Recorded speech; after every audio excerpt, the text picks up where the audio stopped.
Mister lecturer channel کے تمام معزز سبسکرائبرز السلام علیکم۔ آپ سب کیسے ہیں؟ امید ہے کہ بالکل ٹھیک ہوں گے۔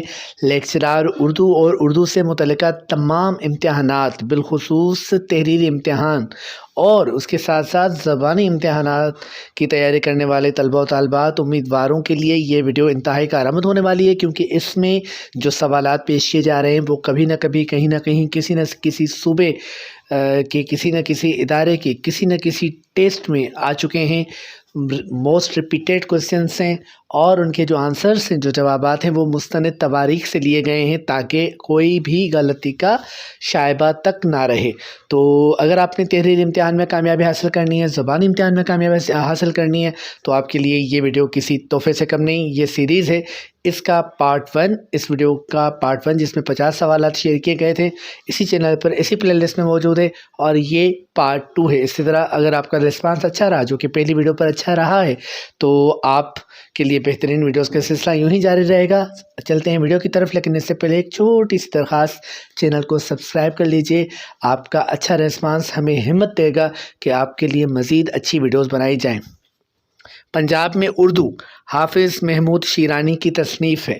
پوچھا جا رہا ہے یہ کب شائع ہوئی؟ پنجاب میں اردو کب شائع ہوئی؟ یہ کتاب پنجاب میں اردو، جو کہ حافظ محمود شیرانی کی کتاب ہے، اردو کا تعلق پنجاب سے جوڑنے کی جو صحیح کی گئی اس کے حوالے سے سمجھیے کہ سنگ میل کی حیثیت رکھتی ہے۔ حافظ محمود شیرانی کا تحقیقی کارنامہ ہے۔ یہ کتاب شائع ہوئی تھی 1928 کو یہ کتاب شائع ہوئی تھی۔ محققین کے نزدیک اردو کا پہلا مضمون نگار کون ہے؟ اردو کا پہلا مضمون نگار کون ہے؟ سر سید احمد خان۔ سر سید احمد خان۔ انشاء اللہ خان انشا کے والد میر ماشاء اللہ خان شاعری میں کیا تخلص کرتے تھے؟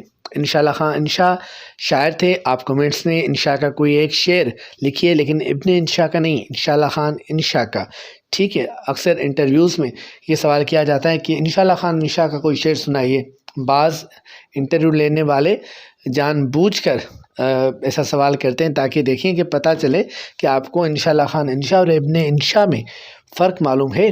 دونوں کا دور الگ ہے، ظاہر ہے کہ شخصیت الگ ہے تو ہر چیز الگ ہوگی۔ تو انشاء اللہ خان انشا کے والد میر ماشاء اللہ خان شاعری میں کیا تخلص کرتے تھے؟ مصدر تخلص کرتے تھے میر ماشاء اللہ خان، جو کہ والد تھے انشاء اللہ خان انشا کے۔ فیض احمد فیض بیروت میں کس رسالے کے مدیر رہے؟ فیض احمد فیض مدیر تھے بیروت کے ایک رسالے کے، رسالہ نکلتا تھا بیروت سے۔ کون سا رسالہ تھا؟ کون سا رسالہ تھا؟ لوٹس۔ ٹیڑھی لکیر کو عصمت چغتائی کا نیم سوانحی ناول بھی کہا جاتا ہے۔ اس کے مرکزی کردار کا نام کیا ہے؟ شمن۔ دو مضامین، مینار پاکستان اور قحط الرجال پر مبنی کتاب آواز دوست کے مصنف کون ہے؟ آواز دوست ایک کتاب ہے جس میں صرف 2 مضامین موجود ہیں، مینار پاکستان اور قحط الرجال کے عنوانات سے۔ آپ سے پوچھا جا رہا ہے کہ یہ کتاب کس کی ہے، کس نے لکھی ہے؟ مختار مسعود۔ مختار مسعود نے لکھی ہے۔ اردو کا پہلا خاکہ نگار کس مزاح نگار کو کہا جاتا ہے؟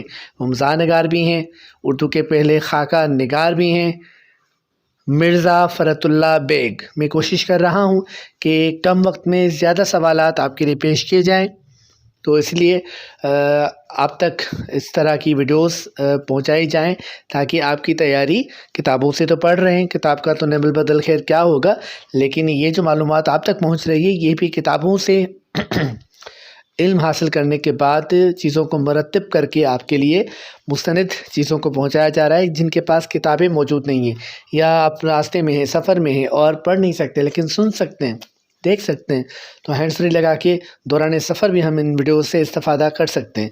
تو اگر آپ کو ویڈیوز پسند آتی ہیں تو کمنٹ ضرور کیا کیجیے اور سبسکرائب تو لازماً کیجیے، کیونکہ اگر آپ ریسپانس اچھا کریں گے تو ظاہر ہے کہ پھر ویڈیوز اس تواتر کے ساتھ بنتی رہیں گی۔ ڈاکٹر سید عبداللہ نے کس شاعر کو جمال دوست شاعر کہا؟ آپ کو پتہ ہے ولی دکنی وہ شاعر ہیں جنہیں ڈاکٹر سید عبداللہ نے جمال دوست شاعر کہا۔ 50 سوالات اس ویڈیو میں شیئر کیے جائیں گے، اور پچھلی ویڈیو میں 50 سوالات تھے، اس طرح 100 سوالات ہو جائیں گے۔ اور تصور کیجئے اگر آپ کا رسپانس اچھا رہا تو اس طرح کی ویڈیوز آئیں گی تو روزانہ 50 سوالات آپ کے یہ کور ہوتے جائیں گے، اور ان میں سے کئی سوالات ایسے ہو سکتے ہیں جو کہ کہیں نہ کہیں کسی نہ کسی امتحان میں یا کمیشن کے امتحان میں ریپیٹ ہوں، کیونکہ اردو ادب سے متعلقہ سوالات ہوتے ہیں اور پرچہ بھی آپ کا 80% اردو ادب سے متعلقہ ہوتا ہے۔ کلیات ذوق کس نے مرتب کی؟ کلیات ذوق کس نے مرتب کی؟ ڈاکٹر تنویر احمد علوی نے۔ ڈاکٹر تنویر احمد علوی مرتب ہیں کلیات ذوق کے۔ اقبال سے پہلے کن 3 شعراء نے ساقی نامہ کے عنوان سے نظمیں لکھی ہیں؟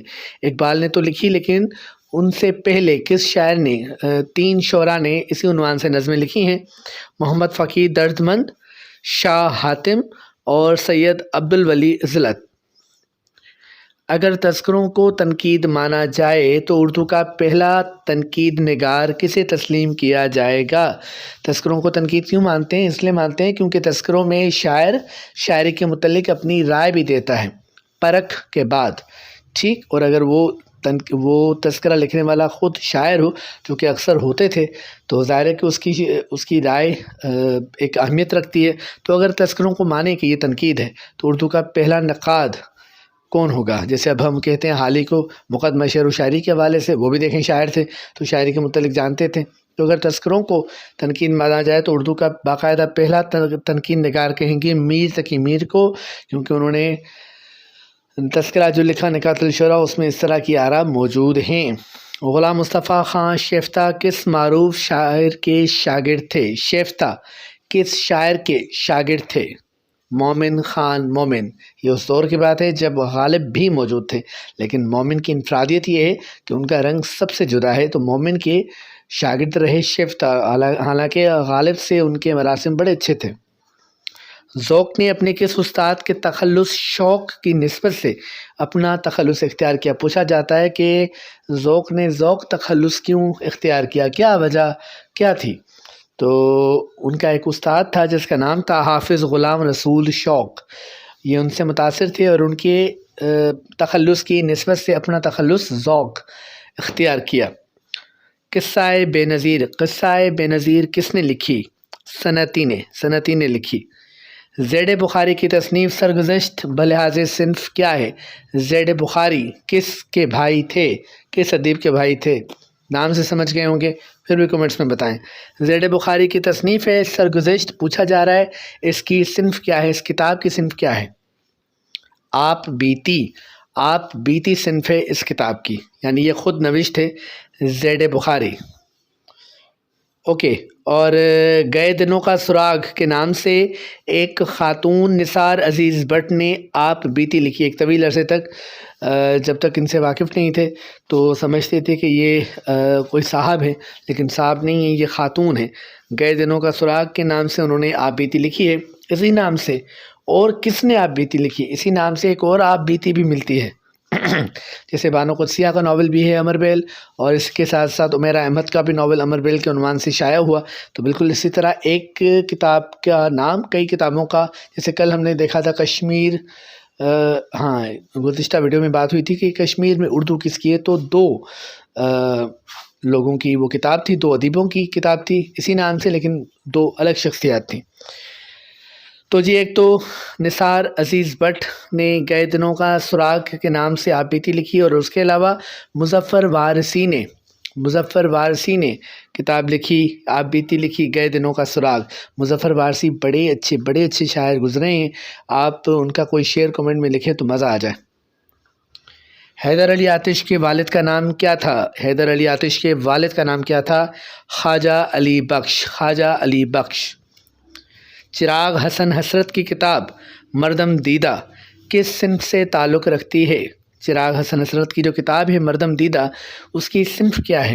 وہ خاکہ نگاری صنف، جو خاکہ صنف ہے اس سے تعلق رکھتی ہے، یعنی خاکوں پر مبنی کتاب ہے۔ عذرا عباس کی شعری کلیات کس عنوان سے شائع ہوئی؟ اب جدید جو سوالات ہیں، جدید ادب سے متعلقہ سوالات، وہ بھی اس میں شامل ہیں، ٹھیک ہے؟ عذرا عباس کی شعری کلیات کس عنوان سے شائع ہوئی؟ اداسی کے گھاؤ۔ ادا جعفری کی آپ بیتی جو رہی سو بے خبری رہی، عذرا عباس کی شعری کلیات کے متعلق آپ کو بتایا کہ وہ اداسی کے گھاؤ کے عنوان سے شائع ہوئی۔ اب سوال ہے کہ ادا جعفری کی آپ بیتی جو رہی سو بے خبری رہی کب شائع ہوئی؟ 1995، 1995۔ یہ نام کس شعر، کس مصرعے اور کس شاعر کے کس مصرعے سے لیا گیا ہے؟ جو رہی سو بے خبری رہی، یہ بتائیے۔ ڈاکٹر سلیم اختر کی تاریخ اگر آپ نے پڑھی ہے تو اس میں تو یہ شعر دیا گیا ہے پورا۔ اچھا، شکایت ستم اور قصہ غم مومن کی کس نوعیت کی مثنویاں ہیں؟ یہ مومن کی مثنویاں ہیں۔ آپ سے پوچھا جا رہا ہے کہ کس نوعیت کی مثنویاں ہیں؟ عشقیہ مثنویاں ہیں، جیسے میر نے لکھی تھی، ٹھیک ہے، کوئی تعداد بتائی جاتی ہے غالباً 9، تو اسی طرح یہ قصہ غم اور شکایت ستم اگر مثنویاں پڑھیں گے آپ مومن کی تو آپ کو پتہ چلے گا کہ یہ عشق کے موضوع پر مثنویاں لکھی ہوئی ہیں، اور کیا قصے ان میں بیان ہوئے ہیں وہ تب پتہ چلے گا جب آپ وہ پڑھیں گے۔ اگر اردو شاعری کبھی زندہ رہی تو غزل کے ساتھ ہی زندہ رہے گی، یہ کس نے کہا؟ غزل کی فیور میں، حمایت میں یہ بات کس نے کہی؟ شمیم احمد۔ شمیم احمد نے رائے دی کہ اگر اردو شاعری کبھی زندہ رہی تو غزل کے ساتھ ہی زندہ رہے گی، اور آپ دیکھیں کہ اگر اردو شاعری 100% اگر ذخیرہ موجود ہے تو 75% جو ذخیرہ ہے وہ غزل ہی ہے، اور اگر غزل کو نکال دیں تو پھر اردو شاعری کہاں بچے گی اور کیا ملے گا آپ کو اس میں سے؟ یقینی طور پر کم اصناف ایسی ہیں جن میں بہت زیادہ لکھا گیا، سب سے زیادہ جو لکھا گیا وہ غزل کی صنف میں لکھا گیا ہے۔ 12واں کھلاڑی کس شاعر کی معروف نظم ہے؟ کس شاعر کی معروف نظم ہے؟ افتخار عارف۔ راحت اندوری کا انتقال کب ہوا؟ راحت اندوری کا انتقال کب ہوا؟ 11 اگست 2020 کو۔ 11 اگست 2020 کو راحت اندوری کا انتقال ہوا۔ راحت اندوری بھی بڑے مشہور عوامی شاعر رہے ہیں۔ آپ ان کا شعر پڑھنے کا جو انداز تھا وہ انفرادیت کا حامل تھا۔ ان کا کوئی شعر جو آپ کو پسند ہو اور یاد ہو تو وہ کمنٹ میں ضرور لکھیں تاکہ پتہ چلے کہ آپ راحت اندوری سے ان کو جانتے ہیں۔ جمیلہ ہاشمی کی بہن بھی افسانہ نگار تھیں، ان کا نام کیا تھا؟ سائرہ ہاشمی۔ سائرہ ہاشمی کے نام سے ایک خاتون لکھتی تھیں، وہ بہن ہیں جمیلہ ہاشمی کی۔ جمیلہ ہاشمی کون ہے؟ جانتے ہیں آپ ان کو؟ ان کے ناول پڑھے ہیں؟ اگر پڑھے ہیں اور نہیں بھی پڑھے اور نام آپ کو بتائیں تو وہ کومنٹس میں مجھے ضرور بتائیں۔ شمس الرحمن فاروقی کا انتقال کس بیماری کے باعث ہوا؟ کس بیماری کے باعث شمس الرحمن فاروقی کا انتقال ہوا؟ کورونا کے باعث ان کا انتقال ہوا۔ واقعات انیس میر مہدی حسین احسن لکھنوی کی کتاب ہے۔ کس کی کتاب ہے؟ میر مہدی حسین احسن لکھنوی کی کتاب ہے واقعات انیس۔ رد واقعات انیس یہ کتاب کس کی ہے؟ سردار مرزا۔ رد واقعات انیس کتاب ہے سردار مرزا کی۔ زندگی نقاب چہرے کس افسانہ نگار کی افسانوی کلیات ہے؟ کس کے افسانوں کی کلیات شائع ہوئی اس عنوان سے؟ زندگی نقاب چہرے، یا یوں کہیں کہ کس کی کلیات شائع ہوئی؟ ضرور نثری کلیات شائع ہوئی، وہ شاعر نہیں تھے۔ غلام عباس کی بات ہو رہی ہے کہ ان کی کلیات شائع ہوئی زندگی نقاب چہرے کے عنوان سے۔ دنیا میرے آگے اور تماشا میرے آگے، یہ مختلف پنجاب کے ٹیسٹ جو ہوئے ہیں ان میں بھی یہ سوال آتے رہے ہیں، سندھ پبلک سروس کمیشن کے جو ٹیسٹ ہوئے ہیں ان میں بھی آتے رہے ہیں۔ جمیل الدین عالی کی کتابیں ہیں دنیا میرے آگے اور تماشا میرے آگے۔ عنوان سے ظاہر ہے کہ ان کی صنف کون سی ہے، لیکن پھر بھی آپ کومنٹس میں بتائیے۔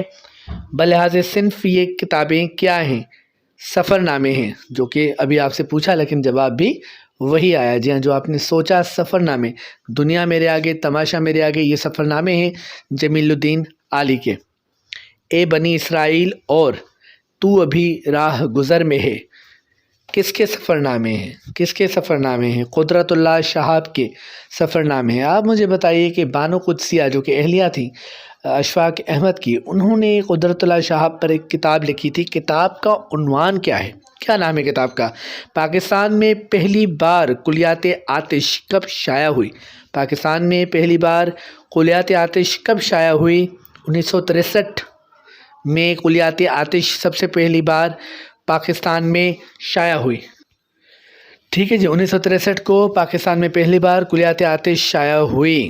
کس ادیبہ کو پہلی پاکستانی سفر نامہ نگار خاتون ہونے کا اعزاز حاصل ہے؟ پہلی پاکستانی سفر نامہ نگار خاتون ہونے کا اعزاز حاصل ہے کس خاتون کو؟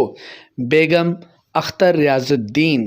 دھنک پر قدم اور 7 سمندر پار، یہ سفر نامے آپ نے ان کے پڑھے ہوں گے۔ دھنک پر قدم جو ہے وہ تو غالباً نصاب کا حصہ بھی ہے۔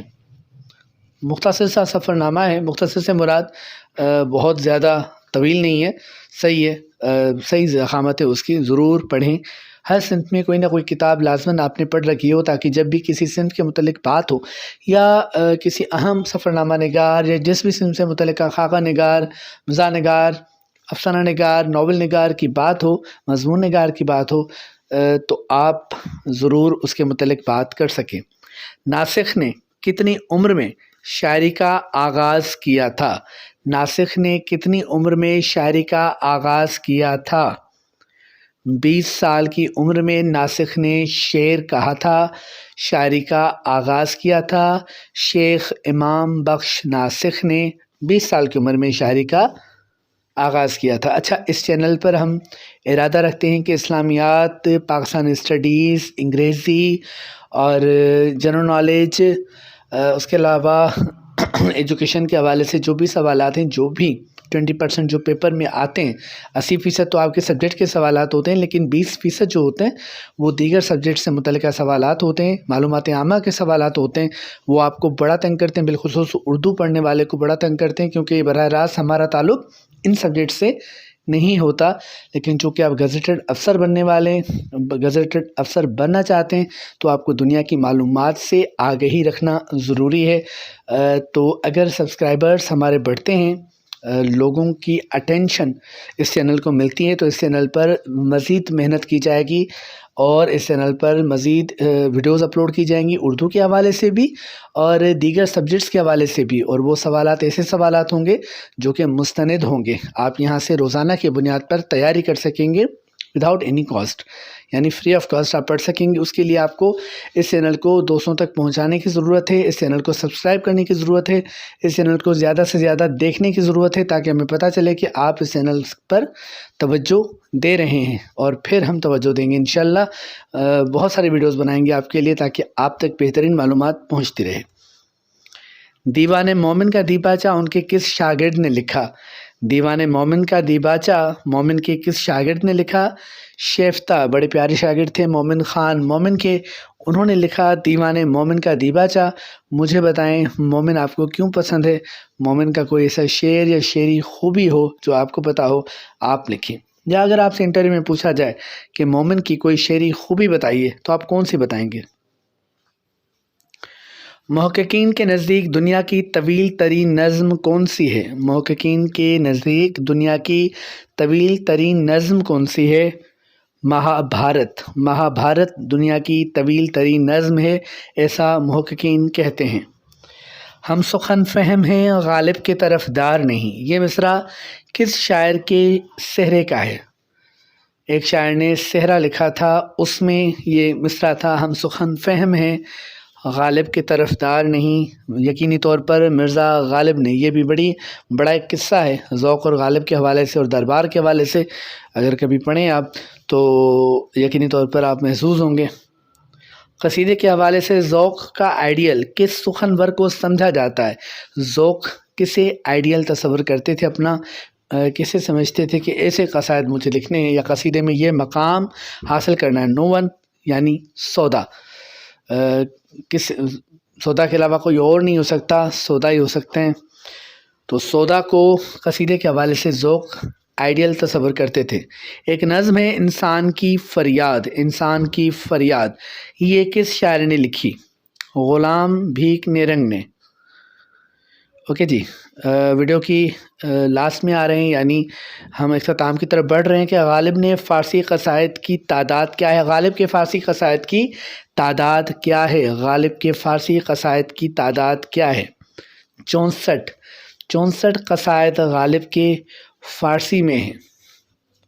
بار خاطر کس مزاح نگار کے مکاتیب کا مجموعہ ہے؟ کس مزاح نگار کے مکاتیب کا مجموعہ ہے بار خاطر؟ تو جناب بتائیے کس مزاح نگار کے مکاتیب کا مجموعہ ہے؟ شوکت تھانوی، ٹھیک ہے جی۔ شیطان کی ڈائری یا شیطان کی ڈائری کے عنوان سے انہوں نے ایک اور کتاب بھی لکھی ہے۔ ناسخ کو ان کے گھر والے پیار سے کس نام سے پکارتے تھے؟ ناسخ کی بات ہوئی، شیخ امام بخش ناسخ، کہ ہم نے یہ پڑھا کہ انہوں نے کتنی عمر میں شعر کہنے کا سلسلہ شروع کیا، اور اب سوال ہے کہ ان کو گھر والے کیا کہتے تھے؟ تو عبداللہ کے نام سے بھی ان کو تاریخ میں یاد کیا جاتا ہے۔ انہیں گھر والے عبداللہ کہتے تھے، لیکن ادب میں وہ مشہور ہوئے ناسخ کے نام سے، شیخ امام بخش ناسخ۔ البیان، اسلوب اور شعر اقبال، یہ 3 کتابیں ہیں۔ پوچھا جا رہا ہے یہ تینوں کتابیں کس کی ہیں، کس نے لکھی ہیں؟ سید عابد علی عابد کی کتابیں ہیں البیان، اسلوب اور شعر اقبال۔ جمیل جالبی کی تاریخ اردو ادب کتنی جلدوں پر مبنی ہے؟ ارے یہ تو بڑا آسان سا سوال ہے، لیکن جس کو نہیں پتہ اس کا خیال بھی رکھنا ہے، اسے بھی جاننا ہے۔ تو تاریخ ادب اردو، اچھا مجھے اسٹوڈنٹس پوچھتے ہیں کہ سر جمیل جالبی صاحب کی تاریخ کو پڑھیں، بالکل پڑھیں، بے شک پڑھیں، لازماً پڑھیں، لیکن جب کوئی ابتدا میں جب کوئی پڑھنے آتا ہے یا کہتا ہے کہ سر مجھے لٹریچر پڑھنا ہے، تو آتے ہی ہم اسے قرۃ العین حیدر کا آگ کا دریا نہیں پڑھائیں گے، ہم اسے اداس نسلیں ریفر نہیں کریں گے، ٹھیک ہے، سجیسٹ نہیں کریں گے۔ ہم اسے ابتدائی طور پر ایسے ناول پڑھانے کی طرف لے آئیں گے جو جیسے پاپولر فکشن ہے، جیسے بھائی زندگی گلزار ہے، جیسے کئی اور ناولس ہیں اس طرح کے، ٹھیک ہے، قراقرم کا تاج محل ہے، اور کئی ایسے ناولس ہیں، ہم سفر ہے، تو یہ کیوں پڑھائیں گے ان کو؟ یا کئی اور ناولس ہیں بہرحال، تو یہ اس لیے پڑھائیں گے تاکہ ان کا ٹیسٹ ڈیولپ ہو آسانی سے۔ مشکل پسندی سے مراد یہ ہے کہ جب ہم ادب کی بات کرتے ہیں اور جب اچھے ادب کی بات کرتے ہیں تو ظاہر ہے کہ پھر اس میں تشبیہات و استعارات موجود ہوتے ہیں، اس میں فنی لوازمات موجود ہوتے ہیں، صرف کہانی نہیں ہوتی، اور کئی چیزیں ایسی ہوتی ہیں۔ تو کئی ناول جو پاپولر فکشن کا ایسا ہیں وہ بھی قابل ذکر ہیں، اور کئی ناول جو ادب جسے جو اداروں میں پڑھایا جاتا ہے، یونیورسٹیز کے نصاب میں شامل ہے، وہ بھی قابل ذکر ہیں، اچھے ہیں۔ تو کہنے کا مقصد یہ ہوا کہ آسانی سے شروع کرنا چاہیے۔ تو تاریخوں کے حوالے سے میں یہ کہوں گا کہ ڈاکٹر سلیم اختر سے شروع کیجیے، ان کی کتاب نئے پڑھنے والے کے لیے مشعل راہ یقینی طور پر ثابت ہو سکتی ہے، اور اچھی کتاب ہے۔ ڈاکٹر انور سدید کی تاریخ کو پڑھیے، وہ اچھی کتاب ہے۔ ڈاکٹر جمیل جالبی کی تاریخ کو پڑھنے کا مشورہ میں تب دوں گا جب آپ یہ دونوں تاریخیں پڑھ لیں گے۔ اس کے بعد آئیے، میں ڈاکٹر جمیل جالبی، جب بھی مجھے کسی بھی مسئلے کی نشاندہی کرنی ہوتی ہے، جواب ڈھونڈنا ہوتا ہے، نہیں مل رہا ہوتا کہیں سے بھی، تو میں رجوع کرتا ہوں ڈاکٹر جمیل جالبی کی تاریخ سے۔ اس میں نہیں ملتا تو پھر کہیں اور دیکھتا ہوں، ٹھیک ہے۔ تو یہ آپ کے پاس ہونی ضرور چاہیے، 4 جلدیں ہیں، چوتھی جلد تو خاصی ضخیم ہے، ٹھیک ہے، لیکن یہ آپ کے پاس ہونی ضرور چاہیے۔ تو 4 جلدیں ہیں اس کی، ڈاکٹر جمیل جالبی کی تاریخ کی۔ ناسخ کی مثنویوں کی تعداد کیا ہے؟ ناسخ کے متعلق اچھے سوالات آ رہے ہیں آج۔ ناسخ کی مثنویوں کی تعداد کیا ہے؟ کیا تعداد ہے جی؟ 5 مثنویاں لکھی ہیں ناسخ نے، 5 مثنویاں لکھی ہیں ناسخ نے۔ دیوان سنگھ مفتون کی آپ بیتی کس نام سے شائع ہوئی؟ دیوان سنگھ مفتون کی آپ بیتی کس نام سے شائع ہوئی؟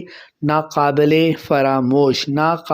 فراموش کے نام سے دیوان سنگھ مفتون کی آپ بیتی شائع ہوئی۔ خان آرزو کی تصنیف نوادر الالفاظ کیا ہے؟ لغت ہے جی خان آرزو کی تصنیف نوادر الالفاظ۔ اقبال کا مطالعہ اور فن داستان گوئی، یہ 2 کتابیں ہیں، کتاب ہے اقبال کا مطالعہ اور دوسری کتاب ہے فن داستان گوئی۔ یہ کس نقاد کی کتابیں ہیں؟ یہ کتابیں کس نقاد کی ہیں؟ کلیم الدین احمد کی کتابیں ہیں دونوں۔ ٹھیک ہے جی، ہم ویڈیو کے اختتام کی طرف بڑھ رہے ہیں۔ خواب سرائے، بند مٹھی میں جگنو اور درخت آدمی، یہ تینوں افسانوی مجموعے ہیں۔ کون کون سے؟ خواب سرائے، بند مٹھی میں جگنو اور تیسرا مجموعہ کون سا ہے؟ خواب سرائے۔ پوچھا جا رہا ہے آپ سے کہ یہ تینوں افسانوی مجموعے کس افسانہ نگار کے ہیں؟ درست جواب ہے منشایات۔ منشایات کے افسانوی مجموعے ہیں خواب سرائے، بند مٹھی میں جگنو اور درخت آدمی۔ نذیر اکبر آبادی کو سب سے پہلے کس انگریز مصنف نے اردو کا پہلا عوامی شاعر کہا تھا؟ اچھا، ایک مضحکہ خیز بات یہ ہے، لوگوں کی ترجیحات دیکھیے کہ ایک طویل عرصے تک جب تک انگریزوں نے اس طرح توجہ نہیں دی، طویل عرصے تک تو نذیر کو شاعر ہی سمجھا نہیں جاتا تھا۔ ایک معروف شاعر نے اپنے تذکرے میں ان کے لیے عجیب و غریب الفاظ استعمال کیے ہیں کہ نذیر کی شاعری جو ہے وہ بازاری شاعری ہے، اس میں ایسے الفاظ استعمال کیے گئے ہیں جنہیں شرفا بولنا اور سننا پسند نہیں کرتے۔ ٹھیک ہے، یہ رویہ تھا نذیر کے متعلق ہمارے شعراء کا اور ہمارے تذکرہ نگاروں کا۔ لیکن جب انگریزوں نے اردو ادب کی طرف توجہ دی تو انہوں نے کہا کہ آپ کے پاس جو عوامی شاعر ہے وہ تو ہے ہی نذیر، خواص کے لیے تو شاعری آپ کے پاس بھری ہوئی ہے، غالب ہیں، میر ہیں اور بہت سے لوگ ایسے ہیں مصفی ہیں جن کو خواص پڑھنا پسند بھی کرتے ہیں اور انہیں اپنی محفلوں میں گنگناتے بھی ہیں۔ لیکن نذیر ایسے شاعر ہیں جو کہ گلیوں میں گھومنے والے لوگوں کے شاعر ہیں، جو کہ گدا گاڑی جو چلاتا ہے اس کا جو پسندیدہ شاعر ہے، جو اس کو سمجھ آتا ہے، وہ نذیر ہے۔ تو حقیقی معنوں میں عوامی شاعر، اردو کا پہلا عوامی شاعر نذیر اکبر آبادی ہے۔ یہ ہمیں سب سے پہلے کس انگریز نے کہا کہ اردو کا پہلا عوامی شاعر نذیر ہے؟ ڈاکٹر فیلن نے کہا تھا کہ نذیر اکبر آبادی اردو کا سب سے پہلا عوامی شاعر ہے۔ اردو کا پہلا عوامی شاعر کون؟ نذیر اکبر آبادی۔ آپ مجھے بتائیں نذیر اکبر آبادی کا انتقال کب ہوا؟ نذیر اکبر آبادی کا انتقال کب ہوا تھا، اور یہ بھی کہ وہ پیدا کہاں ہوئے تھے؟ لیلا کے خطوط اور مجنوں کی ڈائری، یہ دو کتابیں ہیں۔ پوچھنا یہ چاہ رہا ہوں آپ سے کہ یہ دونوں کتابیں کس کی ہیں؟ یہ دونوں کتابیں کس کی ہیں؟ لیلا کے خطوط اور مجنوں کی ڈائری، یہ تینوں کتابیں کس کی ہیں؟ لیلا کے خطوط اور مجنوں کی ڈائری۔ اچھا، یہ بھی مجھے کمنٹس میں بتائیے، میں پہلے اس سوال کو ڈسکس کر چکا ہوں کہ یہ جو کتابیں ہیں اس میں جو بھی کہانی بیان کی گئی ہے وہ کس انداز میں بیان کی گئی ہے؟ اگر یہ ناول ہے تو کس قسم کا ناول ہے؟ مزید میں نہیں بتاؤں گا، پھر تو آپ کو جواب آ جائے گا۔ ٹھیک ہے، تو اس وقت سوال یہ نہیں ہے، سوال اس وقت یہ ہے، یہ تو میں نے آپ سے پرسنلی سوال کیا اور مجھے آپ جواب دیں گے کمنٹس میں۔ سوال اس وقت یہ ہے کہ یہ کس کی تصانیف ہیں؟ کون سی؟ لیلا کے خطوط اور مجنوں کی ڈائری۔ لیلا کے خطوط اور مجنوں کی ڈائری کس کی تصانیف ہیں؟ درست جواب ہے یہ تصانیف ہیں قاضی عبدالغفار۔ قاضی عبدالغفار کی یہ کتابیں ہیں، لیلا کے خطوط اور مجنوں کی ڈائری۔ اس کے ساتھ ہی آج کی ویڈیو ختم ہوئی۔ 50 سوالات تھے آپ کے لیے پیش کیے گئے۔ اس سلسلے کا جو پہلا حصہ ہم نے اپلوڈ کیا، اس سلسلے کی ویڈیوز کا پہلا حصہ یعنی پارٹ 1 جو اپلوڈ کیا وہ اپلوڈڈ ہے، اسی پلے لسٹ میں موجود ہے، اور یہ پارٹ 2 ہے۔ اسی طرح آپ کا ریسپانس اچھا رہا تو پارٹ 3 کی طرف 4، 5 اور اس طرح سلسلہ یہ چلتا رہے گا۔ کامیابی بچوں کا کھیل نہیں ہوتی، اس کے لیے جان لگانا پڑتی ہے، پڑھنا پڑتا ہے۔ دیکھیں، پڑھنے کے علاوہ کوئی دوسرا راستہ نہیں ہے۔ شارٹ کٹ کو چھوڑیے، سر نوٹس دے دیں، سر نوٹس سے پڑھیں گے، سر یہ کریں گے، وہ کریں گے، اچھا ہے، ٹھیک ہے، جو بھی آپ جس طرح بھی پڑھنا چاہتے ہیں پڑھیں، لیکن دیکھیں محنت کریں اور جہاں سے بھی اچھی چیزیں ملیں، جہاں سے بھی بہترین چیزیں ملیں لے لیں اور پڑھ لیں، ٹھیک ہے۔ جہاں بھی جو بھی میں فیس بک جب اسکرول کر رہا ہوتا ہوں، دیکھیں مجھے ضرورت نہیں ہے اس وقت بظاہر، کیونکہ میرا کوئی امتحان نہیں ہونے والا الحمدللہ۔ میں جو سوچا تھا زندگی میں، جو بننے کے لیے سوچا تھا وہ بن چکا ہوں الحمدللہ، اور ایک اچھی پوزیشن پر موجود ہوں۔ لیکن کیونکہ یہ میرا سبجیکٹ ہے، میرا مضمون ہے، اس لیے مجھے اس سے پیار ہے، مجھے عشق ہے اس مضمون سے، تو مجھے اس سے متعلق جو بھی معلومات کہیں سے بھی ملتی ہے، فیس بک اسکرول کر رہا ہوتا ہوں، وہاں سے معلومات ملتی ہے تو وہاں سے پڑھ لیتا ہوں، ٹھیک ہے۔ کہیں کسی گروپ میں نے خواہ گروپس جوائن کر رکھے ہیں. لوگ فضولیات بھی سم ٹائم شیئر کرتے رہتے ہیں، مختلف تصاویر جو کہ جن کا اردو سے کوئی تعلق نہیں ہوتا. مجھے ان کو بھی اگنور کرنا پڑتا ہے، اس لیے کہ کہیں کبھی اس گروپ میں کوئی اچھی بات شیئر ہو جائے جو اردو کے متعلق معلومات ہی ہو اور میرے پاس وہ معلومات نہ ہو. یہ تمام باتیں بتانے کا مقصد یہ ہے کہ آپ اردو کے طالب علم ہیں اور حق یہ بنتا ہے کہ اردو کے حوالے سے کہیں پر بھی جو بھی اچھا کام ہو رہا ہے اس تک رسائی حاصل کریں، اور رسائی ہو رہی ہے تو دوسروں تک پہنچائیں اور اس کو پروموٹ کریں. کم از کم کسی اور تک نہیں پھیلا سکتے تو خود ان چیزوں کو دیکھیں. جیسے یہ چینل ہے، اس کو پروموٹ کیجئے، اس پر کمنٹ کیجئے، سبسکرائب کیجئے تاکہ ہمیں پتہ چلے کہ اچھا کام دیکھنے والے لوگ موجود ہیں. شاد رہیے، آباد رہیے، مجھے اپنی دعاؤں میں یاد رکھیے. اللہ حافظ.